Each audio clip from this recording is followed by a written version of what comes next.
अमर सिंह चमकीला, जो उस टाइम अमिताभ बच्चन से भी ज्यादा पॉपुलर थे, उनकी सरेआम दिन दहाड़े बहुत सारे लोगों के सामने गोलियों से हत्या कर दी गई और एक एफआईआर तक रिपोर्ट नहीं होता।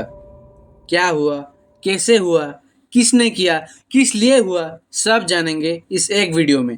हो सकता है आप हमें और कभी देख या सुन नहीं पाओगे, तो अभी सब्सक्राइब कर दो।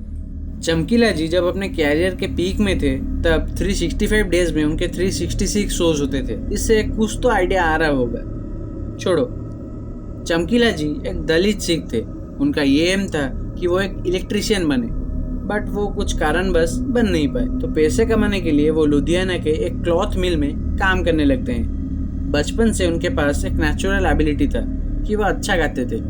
तो क्लॉथ मिल में काम करने के साथ साथ वो हारमोनियम और ढोलकी बजाना सीख रहे थे। 1979 में वो अपने दोस्त कुलदीप के साथ सुरिंदर शिंदे के पास पहुंचते हैं। सुरिंदर जी एक अच्छे गाने लिखने वाले को ढूंढ रहे थे और चमकीला जी के गाने सुनने के बाद वो चमकीला जी को काम पे रखते हैं। चमकीला जी सुरिंदर जी के लिए कुछ गाने लिखने के साथ साथ कभी कभी उनके साथ स्टेज पे गाना गा भी दिया करते थे एंड ऑडियंस उनको पसंद करना भी स्टार्ट कर दिए थे। तो चमकीला जी अपना एक सोलो कैरियर स्टार्ट करते हैं। सुरिंदर जी के साथ एक लड़की सोनिया भी गाना गाती थी, बट कनाडा के एक टूर में सुरिंदर जी सोनिया को लेने के बजाय गुलशन कोमल को लेके चले गए।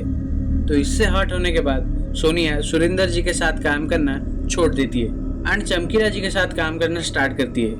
वो दोनों 8 डुएट्स गाते हैं एंड उनका एक एल्बम टकुए ता टकुआ, सॉरी अगर नाम गलत प्रोनाउंस कर रहा हूँ, वो गाना 1980 में बहुत हिट हुआ था एंड इनके शोज भी हाउसफुल जा रहे थे। बट चमकीला जी को उनके टैलेंट के हिसाब से पैसे नहीं मिल रहे थे, तो वो सोनिया के साथ गाना गाना बंद कर देते हैं। चमकीला जी तब सोनिया के अंडर काम कर रहे थे, पर अब वो उनके बैंड के हेड थे। मतलब सारा पैसा उनके पास आएगा एंड वो डिस्ट्रीब्यूट करेंगे। वो और लड़कियों के साथ गाना गाते थे, बट कोई भी फिक्स पार्टनर नहीं था। मतलब हर गाने में फीमेल सिंगर चेंज हो रही थी। तो कुलदीप मनक, वो भी एक पंजाबी सिंगर थे, वो चमकीला जी को अमरजोत से इंट्रोड्यूस करते हैं। चमकीला जी के मेजोरिटी गाने extra marital affair, drugs, alcohol इसके ऊपर थे एंड अमरजोत एक हायर स्केल में गाना गाती थी। तो जोड़ी अच्छी बनी थी एंड ऑडियंस इसे पसंद भी कर रहे थे। स्वर्ण सिविया, जो कि चमकीला जी के लिरिसिस्ट थे, वो इस केस के ऊपर अच्छे से इन्वेस्टिगेट कर रहे थे। तो उनके हिसाब से अमरजोत की शादी किसी और से होने वाली थी एंड इसके चलते अमरजोत गाना गाना बंद भी कर सकती थी। तो चमकीला जी अमरजोत से शादी कर लेते हैं, बस इसके लिए कि उनके कंसर्ट्स चलते रहे। बट इस जगह 2 ट्विस्ट वेट कर रहे थे। एक तो चमकीला जी पहले से शादीशुदा थे, मतलब उनका एक बेटा भी था, और दूसरा ट्विस्ट वो दलित सिख थे और दलित सिख अपर कास्ट वालों से शादी नहीं कर सकते थे। तो अब आते हैं मुद्दे पे। मर्डर के सारे पॉसिबिलिटीज मैं आपके सामने रखूंगा एंड आप ही चूज करो कि क्या हुआ होगा। पहला, चमकीला जी के पहले पत्नी के घर वाले, मतलब चमकीला जी पहले से शादीशुदा होने के बाद भी दूसरी शादी करते हैं एंड सिखिज्म में पॉलीगैमी अलाउड नहीं है। एंड ऑल्सो चमकीला जी ने कहा था कि वो अपनी पहली पत्नी को महीने के 5,000 रुपीज देंगे एंड उस टाइम 5,000 बहुत ज्यादा हुआ करते थे। एंड चमकीला जी के ससुराल वाले भी इतने पावरफुल नहीं थे कि एक इतने बड़े आर्टिस्ट को मारने के बाद उनके ऊपर एक एफआईआर तक रिपोर्ट नहीं होती। तो मेरे हिसाब से ये मर्डर के पीछे नहीं थे।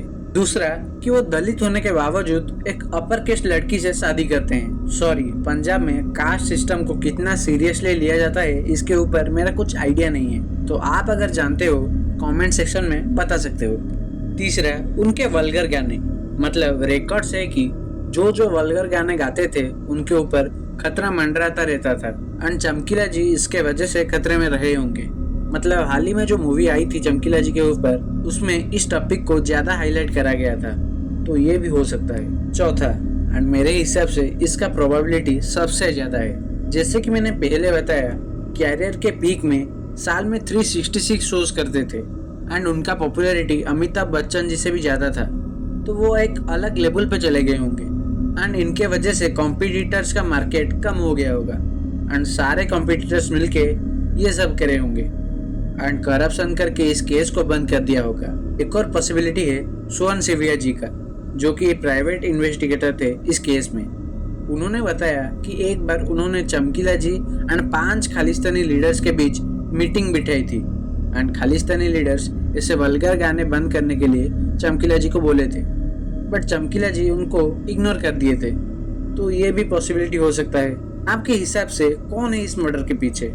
कमेंट्स में जरूर बताना।